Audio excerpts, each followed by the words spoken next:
paz. Amém? Você está me ouvindo bem? Glória a Deus. Deus é bom. Diga, Deus é bom. Diga, em todo tempo. Diga, em todo tempo, Deus é bom. Amém. Glória a Deus. Deus é bom. Como diz alguém que eu conheço, Ele é melhor do que isso. Então, graça e paz, seja muito bem-vindo a esse momento da palavra.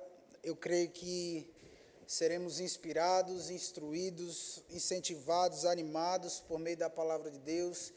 Como o pastor disse, nós vamos continuar esse tema que nós temos discorrido a respeito de santidade, não é? E, de fato, grandes coisas vão acontecer aqui essa noite e a partir dessa noite. Amém? Eu quero convidar você a fechar os seus olhos, eu quero começar orando. Pai, nós te damos graças, Senhor, por sua bondade, que todos os dias nos alcance. Obrigado, Pai, porque o Senhor é um bom Pai. Nós temos provado e visto a sua bondade. O Senhor tem, Pai, manifesto de diversas formas, de várias formas, a sua bondade a nosso favor. Te damos graças por esse ambiente, obrigado por essa noite. Obrigado pela sua palavra, Pai, que é viva e eficaz. Obrigado pela minha vida, pela vida dos meus irmãos. Não somente aqueles que estão aqui, mas aqueles que também vão assistir essa mensagem. Pai, eu oro por espírito de sabedoria e de revelação. Oro por olhos do entendimento sendo iluminados, para que possamos ver, Pai, tudo aquilo que o Senhor tem proposto para nós nessa noite, através da sua palavra. Nós declaramos olhos para ver, ouvidos para ouvir, mentes e corações, Pai, aptos a receber essa boa semente, a incorruptível semente da sua palavra. E declaramos, Pai, que essa palavra vai frutificar em nossas vidas, a 100, a 60 e a 30 por 1. No nome de Jesus, amém, amém e amém. Glória a Deus. Você pode dar um glória a Deus aí, irmão? Aleluia. Então nós estamos falando sobre santidade. E nós vamos continuar durante essa noite falando a respeito desse assunto. Graças a Deus pelas mulheres de Deus que passaram aqui antes de mim. Muito obrigado, Sandrinha. Ensinando a respeito de santidade, né? E colocando um fundamento mesmo a respeito desse assunto. E eu creio que hoje nós vamos como que dar continuidade daquilo que já foi estabelecido. Na última quinta-feira, a Alessandra ministrou aqui a respeito daquele contraste, não é, onde o apóstolo Paulo fala com a igreja de Corinto, irmãos, a respeito daqueles que já nasceram de novo e já são santos, mas que também devem ser santos no seu proceder. Então, o fato de termos nascido de novo, de termos a vida de Deus atuante e operante dentro de nós, nos faz entender que somos santos numa questão de posição. Posicionalmente somos santos, mas Deus não espera que sejamos santos apenas de um modo posicional. Deus espera que de forma vital, de uma forma prática, possamos evidenciar a santidade. Amém? Então, partindo desse entendimento que a Bíblia traz para nós, você vai ver que em diversas cartas, na verdade em todas as cartas, o apóstolo Paulo, ele classifica a igreja como os santos que estão em Éfeso, os santos que estão em Corinto, e eu poderia dizer os santos que estão em Santos. Amém? Se Paulo escrevesse para a nossa igreja, ele diria os santos que estão em Santos. Oh, glória a Deus, os holies. Olha que coisa boa aí. Amém? Então nós somos santos, irmãos. Mas Deus espera que isso seja manifesto, externalizado, né, e seja visto em nosso proceder diário, em nosso proceder todos os dias, de segunda a segunda, que as pessoas olhem para nós e vejam santidade emanando de nós. Agora, eu quero ler um texto com você que está lá no Evangelho de João, no capítulo 17, no versículo 9. Evangelho de João, no capítulo 17, no verso 9. E precisamos tomar alguns cuidados, irmãos, porque muitas vezes ensinaram esse assunto, né, de forma legalista, trazendo um peso sobre as pessoas, condenação, e de fato nós não saímos de um extremo e vamos para outro. Existe um lugar de equilíbrio, onde nós precisamos entender que devemos sim falar sobre santidade, mas da maneira correta. Amém? Então não veja essa mensagem como Deus colocando peso em você. Porque Deus, quando nos chama para a santidade, Ele não aponta o nosso pecado. Deus não te chama de pecador, Deus te chama de justiça. Amém? Deus olha para nós através de Cristo E sabe, quando Deus quer nos corrigir, eu acho isso lindo, irmãos, quando Deus quer nos corrigir, Ele diz: ei, Gabriel, você é tão santo para viver essa vida que você está vivendo? Deus não diz: olha, você mentiu, você roubou. Não, Deus diz: você é santo demais para viver dessa forma. Então, toda vez que Deus nos corrige, irmãos, é porque Ele nos ama. E quando temos uma instrução através do Espírito para a nossa liderança da igreja local, isso é Deus demonstrando amor para nós, conosco. Isso é Deus demonstrando que nos ama e que nos quer bem. Amém? Então, no Evangelho de João, no capítulo 17, no verso 9, aqui está acontecendo aquilo que nós conhecemos, né, como a oração sacerdotal. E Jesus diz o seguinte no verso 9, ele diz: é por eles que eu rogo, não rogo pelo mundo, mas por aqueles que me deste, porque são teus. Versículo 10, ora, todas as minhas coisas são suas, e as tuas coisas são minhas, e neles eu sou glorificado. Já não estou no mundo, mas eles continuam no mundo, ao passo que eu vou para junto de ti. E Jesus continua dizendo: Pai Santo, guarda-os em teu nome, que me deste, para que eles sejam um, assim como nós. Quando eu estava com eles, guardava-os no teu nome, que me deste, e protegi-os. E nenhum deles se perdeu, exceto o filho da perdição, para que se cumprisse a Escritura.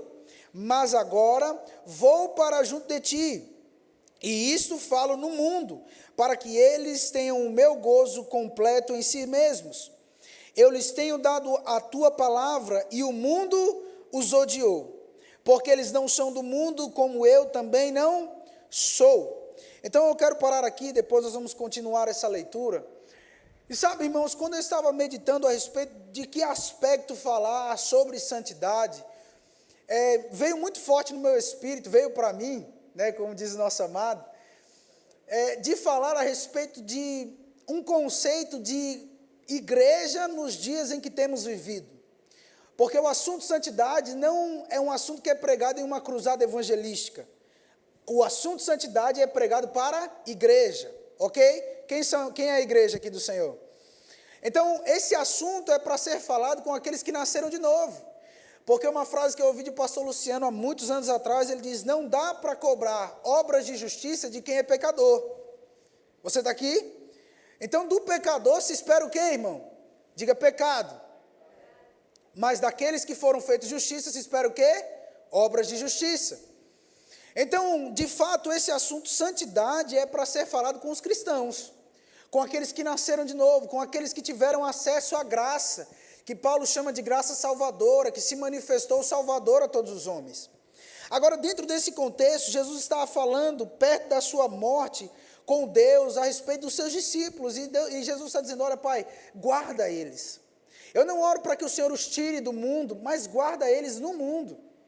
E eu fico pensando, irmãos, porque no verso 14, Jesus diz: eu lhes tenho dado a sua palavra e o mundo os odiou. E aqui eu quero parar um pouco e meditar com você. Porque se nós não tomarmos cuidado, irmãos, como igreja, como nascidos de novo, nós vamos estar correndo atrás da aprovação do mundo. Amém? Você está aqui, já chegou? Veja que Jesus coloca aqueles que têm recebido a palavra, o mundo os odiou. E Jesus não está falando do mundo no que diz respeito a pessoas, ele está falando do sistema do mundo. O mundo os odiou. De fato, irmãos, nós somos despenseiros dessa graça, existe uma incumbência sobre a igreja de pregar e anunciar o evangelho ao perdido. Não é? Existe uma responsabilidade que cabe a nós. Marilene leu aqui na terça-feira o que Paulo diz em Romanos 8, a respeito dessa ardente expectativa da criação, da manifestação dos filhos de Deus. Agora, não podemos, irmãos, querendo alcançar os perdidos, trazer para dentro da igreja conceitos mundanos, porém com palavras cristãs só para atraí-los. Amém, irmão? Você já chegou? Se não tomamos cuidado, irmãos, nós vamos procurar promover até mesmo eventos ou coisas na igreja para atrair o mundo com o mundo, só que com falas cristãs. Veja que Jesus diz: o mundo os odiou. Então eu não estou falando que o perdido vai odiar a igreja, Mas o perdido tem que olhar para a igreja e encontrar algo que não tem no mundo. O mundo os odiou. Então o mundo, irmãos, fala algumas coisas e nós, como igreja, precisamos nos levantar e nos opor a elas. Você quer ver? O pastor falou aqui terça-feira a respeito do que o ministério crê. Mas sabe que se não tomarmos cuidado, irmão, tem cristãos defendendo o aborto?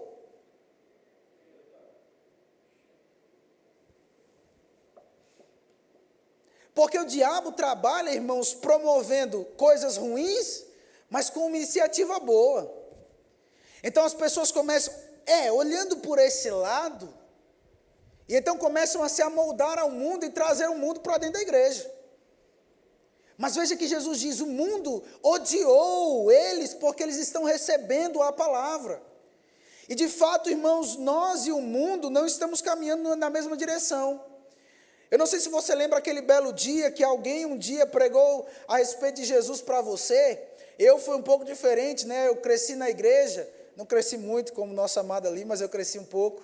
Mas eu cresci na igreja, irmãos, e eu me lembro que um dia uma pessoa disse para mim, olha, mesmo que você tenha estado na igreja desde criança, existe uma necessidade de você confessar a Jesus. E um dia eu confessei a Jesus como meu único e suficiente Salvador, porque filho de crente não é crentinho. Um dia a gente precisa individualmente ter um encontro com o Senhor. E eu lembro desse dia de confessar a Jesus como meu único e suficiente Salvador. E então eu não lembro, irmãos, de uma vida antes disso. Eu sei que eu era criança, eu sei que eu brincava, eu sei que eu estava na igreja, mas eu não me lembro de uma vida no mundo para dizer, olha, no mundo eu tinha aquelas experiências como boa parte das pessoas tem. Mas sabe de uma coisa, irmãos, eu me lembro, e eu quero mesmo ser bem prático, e eu sei que nós estamos em um ensino, mas eu percebo de falar isso.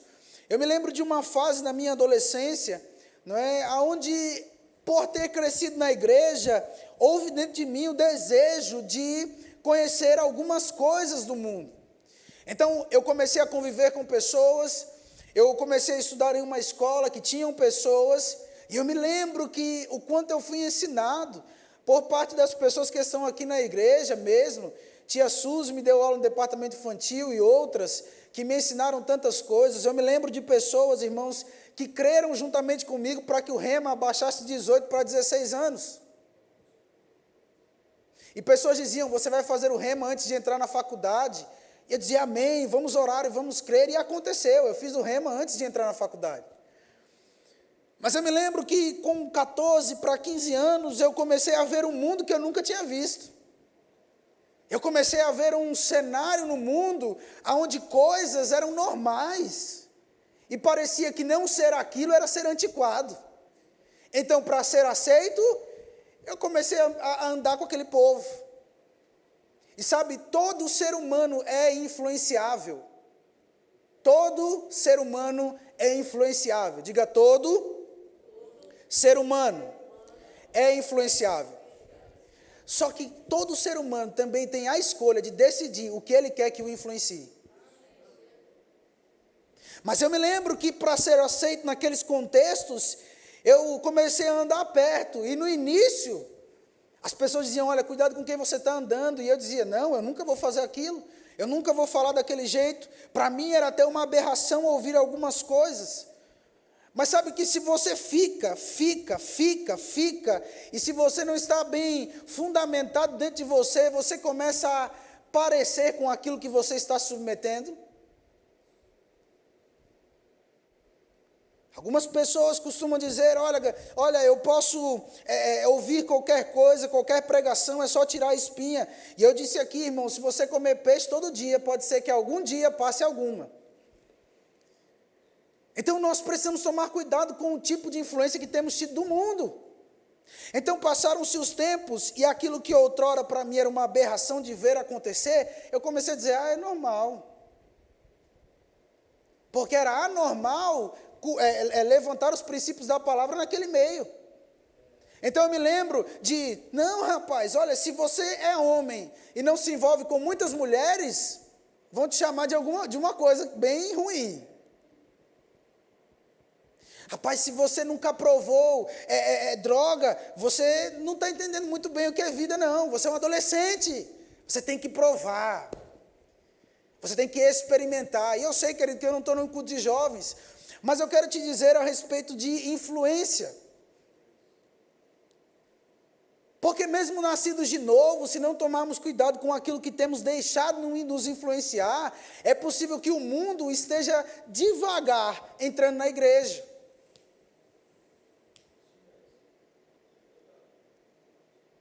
E eu me lembro que aquilo de imediato, as coisas iam tomando forma dentro de mim. Mas havia um contraste, afinal eu tinha que no domingo ir para a igreja, então no domingo eu ia para a igreja e eu sabia que aquela verdade que eu estava me expondo era a verdade certa, era a verdade absoluta. Mas aí quando chegava na segunda-feira e eu ia para a escola, encontrava aquelas mesmas pessoas falando do mesmo jeito, eu não tinha força em mim para influenciá-las. E eu só ficava ali no meio, até algum dia que quem olhava para aquele meio não via diferença nenhuma em mim naquele meio. E sabe que um dos significados da palavra profano é comum. E se, irmãos, pessoas olham para o contexto que nós estamos e dizem, ele é igual a todo mundo aí, tem alguma coisa de errado. Porque a palavra santo ou santidade significa separado. O que significa santidade? Não é que você não vai estar no mundo, no seu trabalho, não é que você não vai estar na sua escola, não é que você não vai estar na universidade, mas é que quem passar lá vai olhar e dizer, tem um crente ali, porque ele é diferente de todo mundo. Não precisa ficar dizendo, eu sou crente, eu sou crente, eu sou crente, mas quando perguntarem quem é a favor de aborto, você vai dizer, eu não. Quando te oferecerem coisas que ferem os princípios da palavra, você vai dizer, eu não. Ah, mas você está antiquado, não importa. Eu não vou me render a isso. Então, ser comum, irmãos, e essa frase estava dentro do meu coração, lembrando que minha mãe dizia, nessa minha fase da adolescência mesmo, porque dizia, rapaz, mãe, mas todo mundo faz. Aí minha mãe dizia, você não é todo mundo. E Deus olha para nós, irmãos, como santos e diz, você não é todo mundo.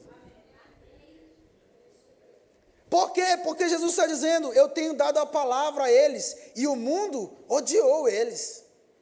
Então, se o sistema do mundo está batendo palma para o nosso evangelho, tem algo de errado com o nosso evangelho. Se é normal, irmão, pessoas se juntarem para falar do presidente, você não pode estar no meio disso. Porque você não é comum. Você é separado. Eu vou dizer mais uma vez, você não é comum, irmão. Você é separado. Se é comum as pessoas se juntarem para falar mal do patrão, você não vai estar lá no meio. Porque você é separado. Você não é comum, você é santo. E de fato isso precisa estar sendo movimentado dentro da igreja, porque muitas das vezes se falou que santidade é só o que você veste ou não veste.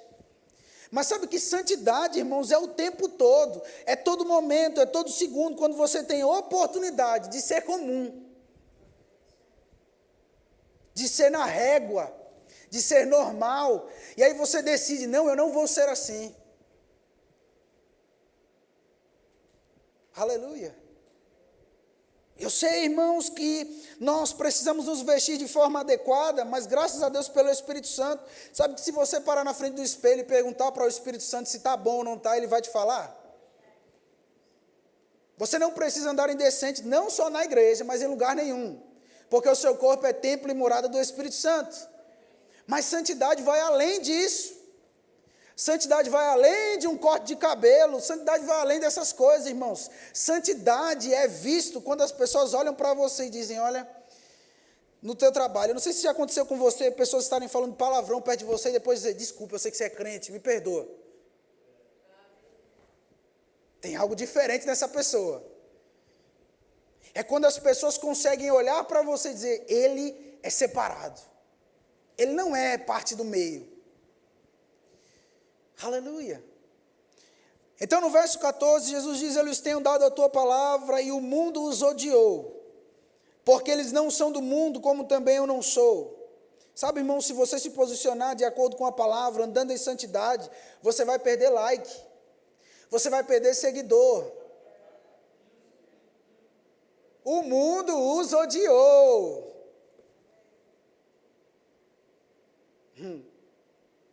Você não vai ter aplauso não, irmão, por se posicionar de acordo com a palavra. Você não vai ter like do mundo quando você é casado e decide ser fiel à sua esposa. Você não vai ter like do mundo. Rapaz, olha um monte de mulher dando mole para você, irmão, mas você não é todo mundo.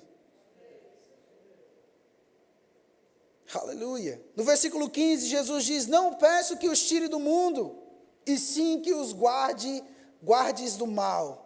Sabe, irmãos, o mais maravilhoso disso tudo é que a graça de Deus não é apenas um fator para a salvação, mas a graça de Deus é um suporte divino para que a gente possa, mesmo salvo, viver no mundo em santidade. Santidade é você nunca errar? Não, irmão, porque nós estamos em um processo de crescimento, de amadurecimento, de aperfeiçoamento. Mas santidade é todos os dias você decidir: olha, se ontem eu fiz isso, hoje eu não faço mais. E amanhã eu não faço mais aquilo que eu fiz hoje. Ou seja, eu estou crescendo. E a cada dia que passa, quem olhar para mim vai me ver mais parecido com Jesus. Aleluia. Então a graça de Deus, ela nos habilita a viver para Deus como salvos. Por isso que santidade, irmãos, não deve ser focado na força do homem e na habilidade, porque essa carne aqui gosta de pecar. Só a minha? A carne aqui, ó, gosta de pecar, meu irmão. Porque o fato de você ter nascido de novo, o pecado não passou a ser desgostoso, não. Pecado é atraente, meu filho. Pecado é algo que te chama. Olha aqui, olha para mim, olha para mim. Mas a Bíblia diz que não nos vem tentação que nós não possamos suportar. Existe uma graça de Deus para a gente viver em santidade aqui no mundo. É por isso que Jesus está dizendo: eu não vou pedir para que o Senhor tire ele do mundo, mas eu vou pedir para que o Senhor guarde eles do mal. E aqui eu não quero tratar mal como dias ruins, mas mal como influência. Porque o Deus deste século é mau. Jesus está dizendo: existe uma graça que os guarda do mal. Aleluia. E aí no verso 16 Jesus diz: eles não são do mundo, como também eu não sou. E no verso 17 Jesus diz: santifica-os na verdade. A tua palavra é a verdade. Aleluia. Santifica-os na verdade. A tua palavra é a verdade. Olha o verso 19. Jesus dizendo, João 17, 19. Versículo 19. Olha o que Jesus diz. E a favor deles eu me santifico a mim mesmo, para que eles também sejam santificados na verdade. Olha que interessante, Jesus, irmão, se santificava. Se Jesus, que era Jesus, se santificava, por que a gente pode pensar que a gente não precisa se santificar? Se Jesus, irmão, que era Jesus, ele precisava, ou ele entendia: eu preciso me santificar. O que nos faz pensar que a gente não precisa? Ele diz: eu me santifico a favor deles, para que eles também sejam santificados na verdade. Sabe, irmãos, que pessoas na sua casa podem ser inspiradas a ser santificadas porque você está se santificando? Jesus diz: eu me santifico para que eles também sejam santificados na verdade. Agora, irmãos, quando nós lemos o salmista, ele diz, a respeito do jovem, ele diz: como pode guardar jovem puro o seu caminho? E naquele contexto, ou quando você vai olhar a palavra no original, a palavra puro, você vai ver que ele está falando sobre reluzente, sobre algo que libera ou que emite uma luz. Porque sabe que o que é normal não chama a sua atenção? Quando a Bíblia mesmo diz que a sarça no deserto estava queimando, o que chama a atenção de Moisés não é ela estar queimando, é o fato dela não estar consumindo. As outras estavam no deserto, poderia acontecer aquilo, mas por que essa está queimando e não é consumida? Então a atenção dele foi chamada para aquilo. Sabe, irmãos, o mundo não vai ter curiosidade daquilo que nós temos, se olharem para nós e não verem algo de diferente. Eu te digo, irmãos, que pode parecer que para eles olhem e digam, rapaz, é antiquado, é feio, é velho, é arcaico. Mas quando eles precisarem de oração, eles vão atrás do arcaico, eles vão atrás do velho. Pelo amor de Deus, me ajuda em oração, eu não estou conseguindo resolver isso aqui, eu estou com uma dor, ou um parente meu, eles vão atrás de nós, porque eles viram algo de diferente. Eu não sei se você já ouviu pessoas dizendo ser crente igual aquele ali, eu não quero não. Aleluia! Ser crente igual aquele ali, que faz a mesma coisa do que eu? Não. Ser crente que só nega imposto?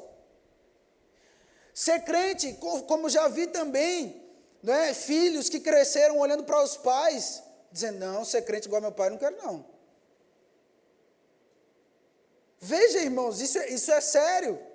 É claro que nós entendemos, irmão, que, como eu disse no início, isso não é para trazer peso, mas isso é para nos despertar como igreja, porque nos dias em que temos vivido, irmãos, o evangelho, de muitas formas, tem tentado ser diluído. As pessoas estão querendo diluir o evangelho, fazer uma papinha e dar para as pessoas.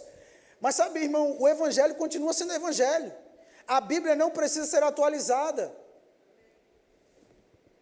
A Bíblia continua sendo verdade. E assim como nosso amado irmão dizia, ela é mais verdade do que o jornal de amanhã.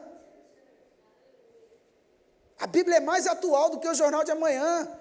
Aquilo que nem aconteceu, irmãos, a Bíblia já estava dizendo lá atrás. Então, no mundo, esse mundo em que nós temos vivido, e eu até quero indicar um livro do nosso amado Rick Renner. Esse livro é maravilhoso, eu já li, estou relendo. Como manter a cabeça no lugar nesse mundo louco. Porque, sabe, o mundo está louco, irmão. O mundo está louco. Mas tem uma forma de nós mantermos a nossa cabeça no lugar. Tem uma forma de todo mundo estar indo para lá e você dizer, não, eu não vou para lá, eu vou para lá. Aleluia. Coloca Daniel no capítulo 1, no verso 8, por favor. Livro de Daniel, no capítulo 1, no versículo 8. A Bíblia diz, resolveu Daniel firmemente não contaminar-se com as finas iguarias do rei, nem com o vinho que ele bebia. Então pediu ao chefe dos eunucos que lhe permitisse não...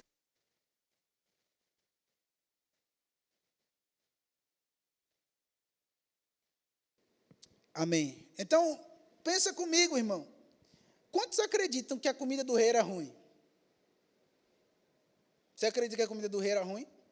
Mas para Daniel, ele diz, eu não vou me contaminar. Quantos sabem que contaminar é algo pejorativo? A comida era boa, mas para Daniel ele diz, eu não vou me contaminar.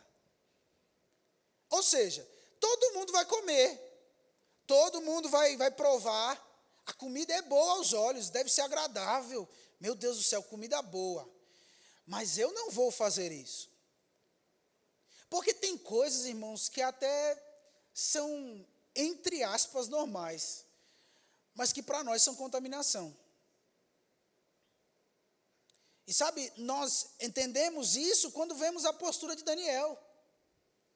Olha, ninguém tem que orar para outro Senhor, e Daniel orava 3 vezes ao dia ao Senhor. Ou seja, o mundo indo para um sistema, para uma direção, e Daniel indo para outra. Parece, irmãos, com aquilo que nós temos vivido nesses dias. Agora, se santidade, irmão, só fala, ou só é explanado, só é falado a respeito de usos e costumes, de formas, de usos, maneiras, nós não entendemos a plenitude do que é santidade. Eu ouvi algo do pastor Luciano Subirá e eu achei interessante, porque santidade, irmãos, não é um fim.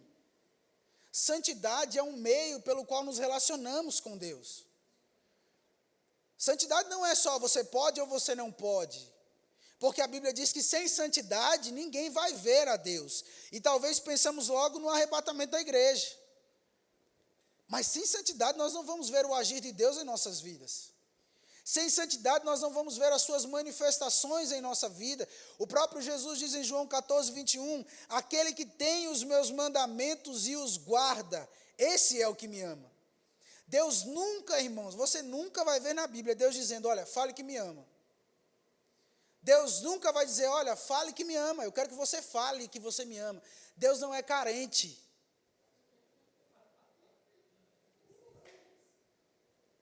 Deus é autossuficiente, irmãos.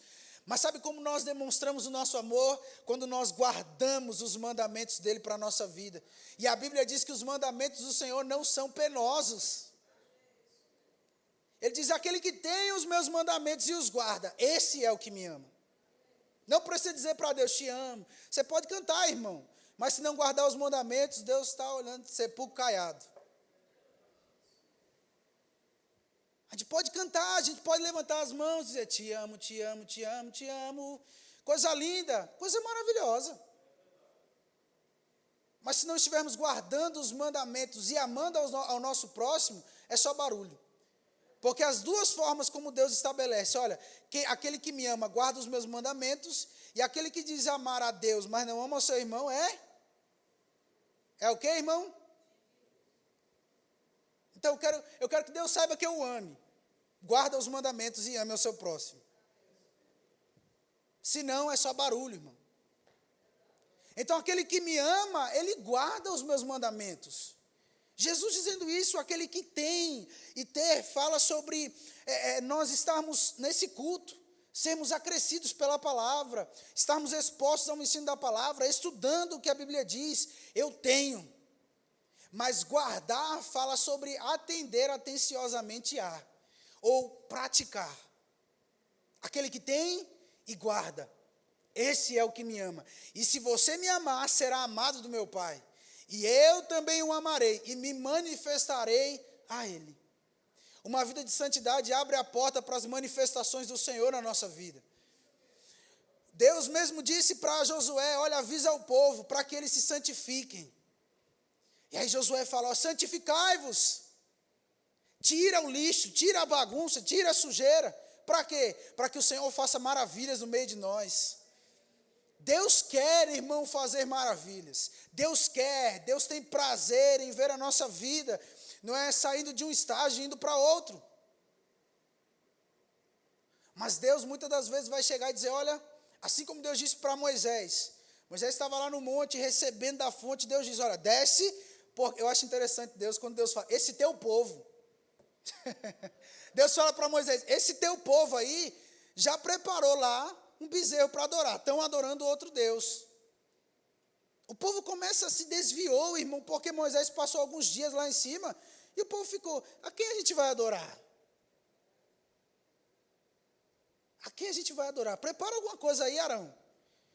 E Arão se deixou corromper pelo povo, e Arão falou, então traz os ouros, traz aí que a gente vai fazer aqui, vamos adorar, aí pronto. Aí Moisés desce, Moisés fica bravo, imagina, rapaz, eu estou lá recebendo, para trazer para vocês estão com essa palhaçada aqui. Agora veja, irmão, eu acho interessante isso, porque o homem nasceu com uma necessidade de adorar alguém. Quando o homem vê que Moisés está muito tempo lá em cima, ele diz, a gente precisa adorar alguém. É por isso, irmão, que Deus colocou dentro do homem uma fonte, uma fome por aquilo que só Deus pode saciar. Eu preciso de alguém para adorar. Então o homem procura na religião, procura no sexo, nas drogas, como preencher esse vazio, mas só Deus pode preencher essa lacuna dentro do homem. Existe uma lacuna que só Deus pode preencher, irmão. E quando Moisés desce do monte, a Bíblia diz que ele estava com as tábuas, e ele quebra as tábuas lá, nervoso, bravo. E sabe de uma coisa? Deus fala para Moisés, volta lá que você vai ter que escrever de novo. Agora é você quem vai escrever. Não é interessante, irmão? Porque Deus poderia liberar Moisés disso, afinal o povo errou. Mas deixa eu te dizer, o erro de alguém não justifica o seu. Mas Deus, olha o que o povo está fazendo. Não importa, você não podia ter feito isso. A tal ponto que Moisés não entrou na terra que ele conhecia como prometida. Porque o povo estava errando. Mas não justifica o meu erro. A insanidade do mundo, irmãos, não justifica o nosso erro. Porque todo mundo está passando a rasteira, todo mundo está mentindo no trabalho, você não precisa mentir para subir de cargo. Você não precisa pegar e dizer, olha, isso é uma coisa muito séria. Esses dias eu estava no mercado, irmãos, e a atendente do mercado me devolveu o troco a mais. E eu poderia dizer, ela errou, o problema é dela. Mas eu já tinha saído do caixa, quando eu contei, eu voltei e falei, moça, você me deu mais. Aí você pode pensar, isso é caráter. É verdade, irmão. Mas isso também sobe para Deus como uma adoração. Sobe para Deus como uma adoração. Em um mundo onde levar o dinheiro era normal e você é contra, é santidade. Porque santidade é ser separado. Aleluia. Agora veja o que a Bíblia diz em Efésios, no capítulo 4, no versículo 17.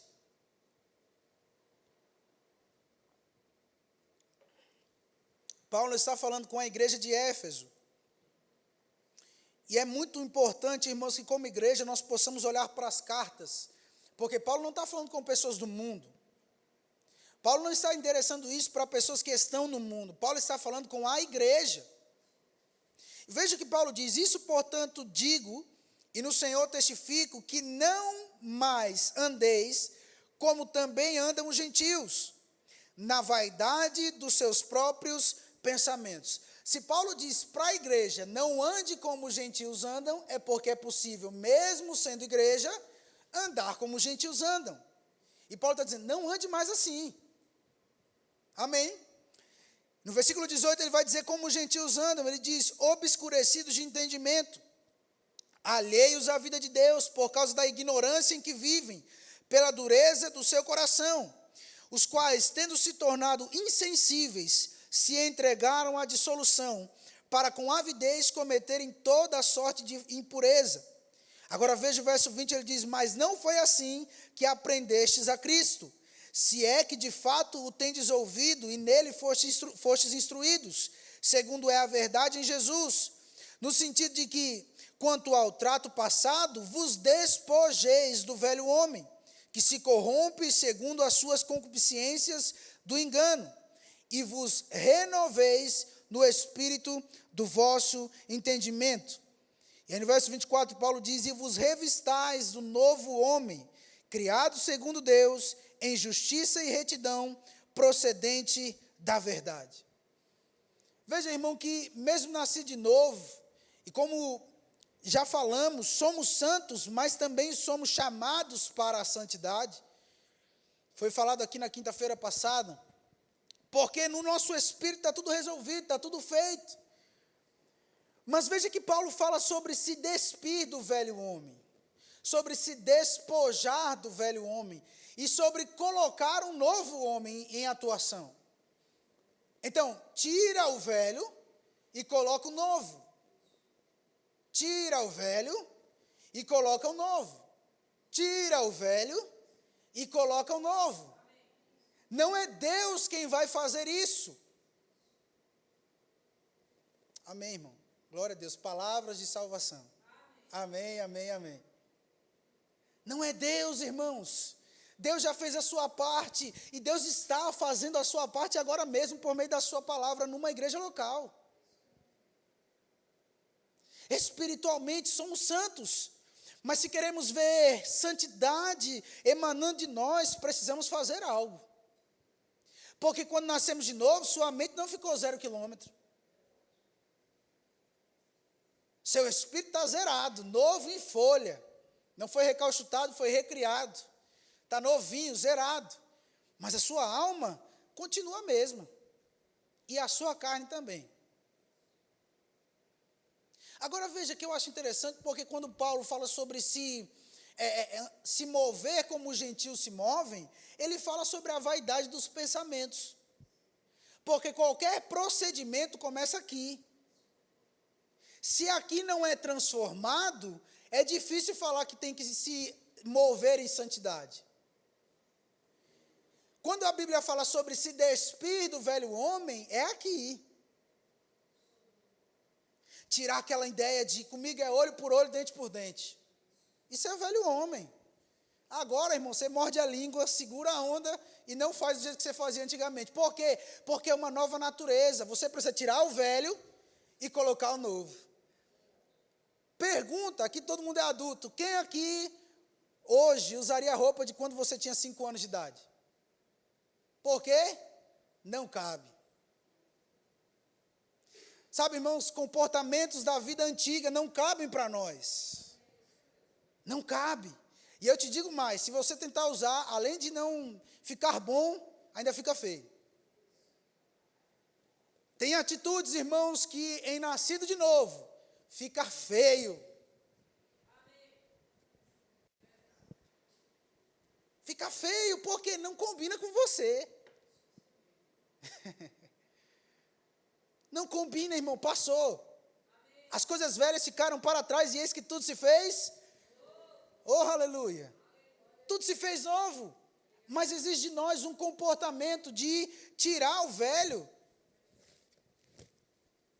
Digamos que isso aqui é um chapéu aqui. E o chapéu é velho. Você precisa tirar para colocar o novo. O próprio Jesus fala sobre vinhos novos em odres novos. Tem que estar em odre novo.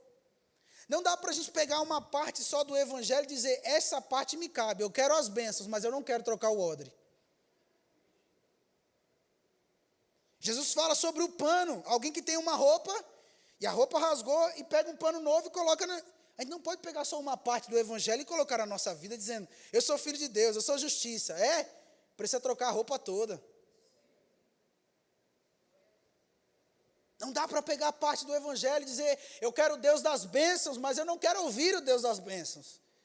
Eu quero apenas as bênçãos que Ele pode me dar.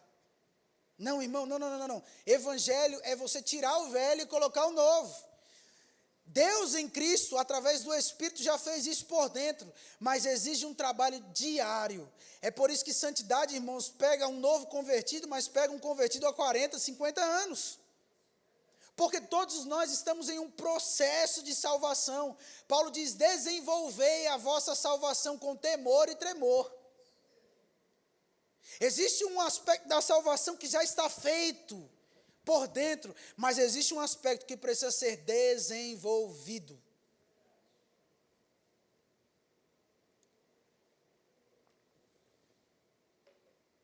Precisa ser desenvolvido, precisa ser amadurecido.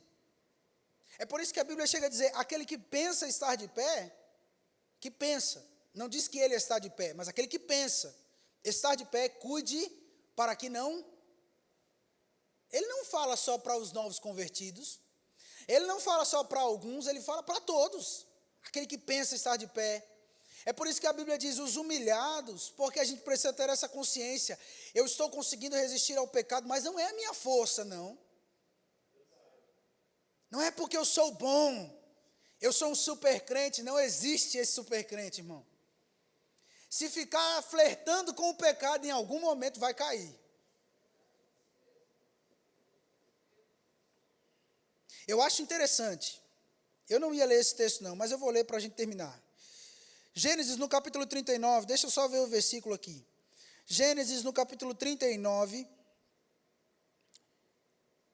aleluia. Verso 7, Gênesis 39, 7. Aqui a Bíblia está falando sobre José, o mordomo na casa de Potifar, um rapaz que era bem sucedido em tudo que fazia, e a Bíblia conta o seu segredo, diz que Deus era com ele.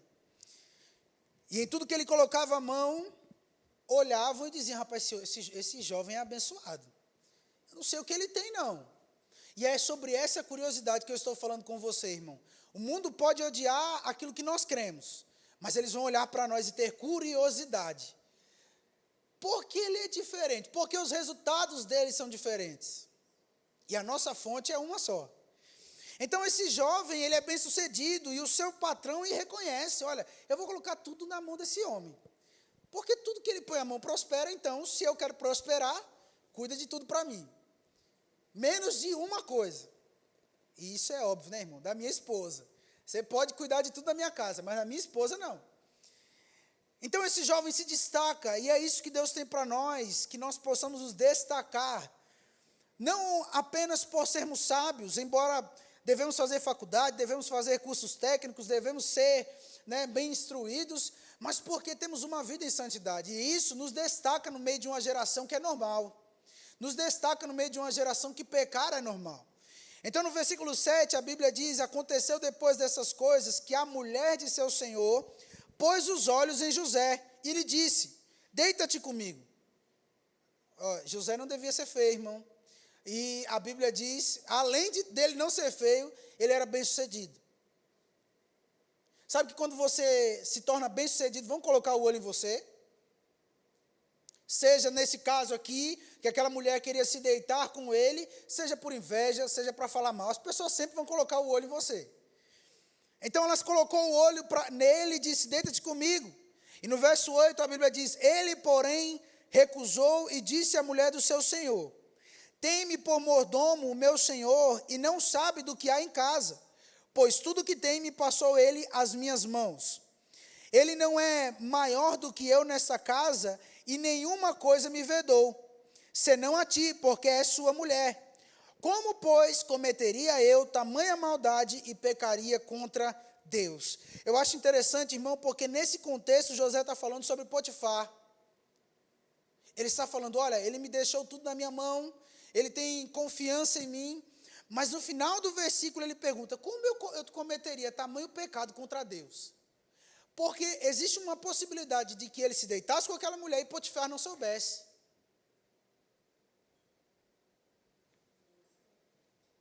E eu me lembro, irmão, como criança, quantas vezes eu fazia algumas coisas erradas e passava batido, minha mãe ou meu pai não sabia, eu falava: posso fazer de novo.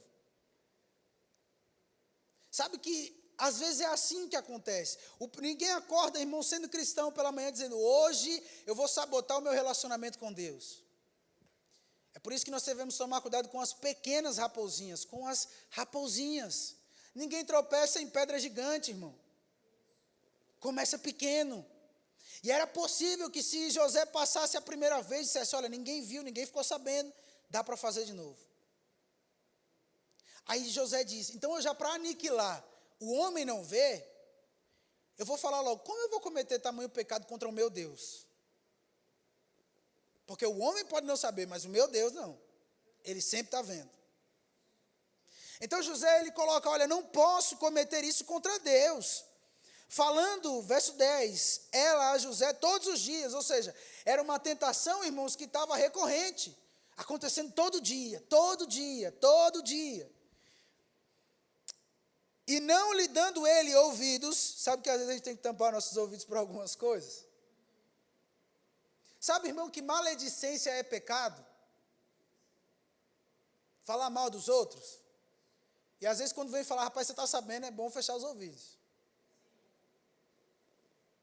E ele diz aqui, a Bíblia diz que ele tampava ou não lhe dava ouvidos para se deitar com ela e estar com ela. Sucedeu que certo dia veio a ele a casa para atender aos negócios, e ninguém dos de casa se achava presente. Então ela o pegou pelas vestes e lhe disse: deita-te comigo. Ele, porém, deixando as vestes na mão dela, saiu fugindo para fora. Diga: fugindo. Mais uma vez, diga: fugindo. Amém. No versículo 13, a Bíblia diz: vendo ela que ele fugira para fora, mas havia deixado as vestes nas mãos dela, chamou pelos homens de sua casa e lhes disse: vede, trouxe-nos meu marido, este hebreu, para insultar-nos. Veio até mim para se deitar comigo, mas eu gritei em alta voz. Ouvindo ele que eu levantava a voz e gritava, deixou as vestes ao meu lado e saiu, fugindo para fora. Então você sabe a continuação dessa história. José foi preso. Mas deixa eu te dizer, Deus estava vendo tudo isso. E aquilo que ele disse, ele cumpriu. Como eu vou cometer tamanho pecado contra o meu Deus? Então, o Deus que vê em algum momento você segurando a sua carne. Irmão, porque eu vou te dizer, pecado é pecado, e pecado não vem com um chifre grande para você. Não. Por que o diabo disse para Jesus: transforma essas pedras em pães? Porque Jesus estava com fome. O diabo sabe, irmãos, aquilo que nos atrai. É por isso que ele vai jogar sempre naquela área. E à medida que nós nos enchemos da palavra, ele vai buscar em um outro momento oportuno, tentando encontrar um outro ponto de vulnerabilidade. Ele sabe, uma vez eu ouvi de um pastor, olha, você pode, em um momento da minha vida, ele diz, olha, você pode, Gabriel, ter todas as coisas, você pode ser tudo que você quiser, mas lembre-se de uma coisa, nada paga estar alinhado a Deus. Deus olhar para você e dizer, este é o meu filho amado em quem eu tenho prazer. Nada paga a sua conta estar zerada. E eu sei, irmão, que Cristo zerou a nossa conta. Mas sabe de uma coisa, nada paga você deitar a cabeça no travesseiro e dizer, eu estou em paz com Deus. Eu estou em paz com Deus. Eu não cometi tamanho pecado contra meu Deus. E isso não está restrito apenas a adultério. Isso não está restrito apenas a roubo. Isso está restrito a coisas pequenas, irmão. Como, não diz que eu estou em casa não. Atende o telefone, mas fala que eu não estou em casa não. É pecado. É mentira. E obviamente existe pecadinho e pecadão. Existe. Mas uma coisa nós precisamos saber, Deus está vendo tudo. E eu me lembro, eu vou terminar com essa história. Quando era criança, eu me importava muito, irmãos, com os meus pais descobrirem que eu fiz algo de errado. Mas a minha mãe até brincava, né? Filho de crente no meio, sempre vai sobrar para o filho de crente. E era batata. Sempre era eu que as pessoas sabiam, sempre era eu que minha mãe sabia. Minha mãe do nada aparecia na escola e um dia que eu tinha aprontado, ela falava, quem tem o Espírito Santo não fica enganado. E eu lembro, irmãos, que meu medo era que minha mãe soubesse, porque se minha mãe soubesse, a coisa ia dar ruim, ou meu pai. Mas sabe que quando a gente vai crescendo e desenvolvendo uma maturidade, eu digo na vida mesmo, você vai se importando muito mais. Pode ser que eles nem saibam, assim como José falou, pode ser que nem saibam, pode ser que nem chegue aos ouvidos dele, mas a pergunta é, o que entristeceria o meu pai? O que faria meu pai ficar olhando e pensar, rapaz, né, meu pai quantas vezes chegou em mim e falava, meu pai já não era muito de correção, mas ele era de conversa, e quantas vezes meu pai chegou em mim e disse, rapaz, eu estou decepcionado com você. E a gente sabe o quanto isso dói, porque alguém que a gente ama dizer, eu estou decepcionado com você, dói. Mas sabe, irmãos, de uma coisa, então você passa a entender, rapaz, pode ser que meu pai nem saiba, mas eu lembro o que ele me ensinou. Eu lembro o que ele gastou tempo, ou minha mãe, me ensinando. Eu não vou fazer algo contrário ao que eles me ensinaram. Sabe por quê? Porque eles podem não saber, mas eu sei que por tanto amor que eles me deram, eles não merecem isso.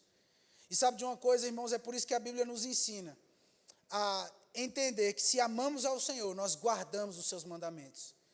Ele me amou tanto, mais tanto. Eu não vou fazer isso contra o meu Deus. Você está aqui, irmão? Se coloca de pé, eu quero terminar orando.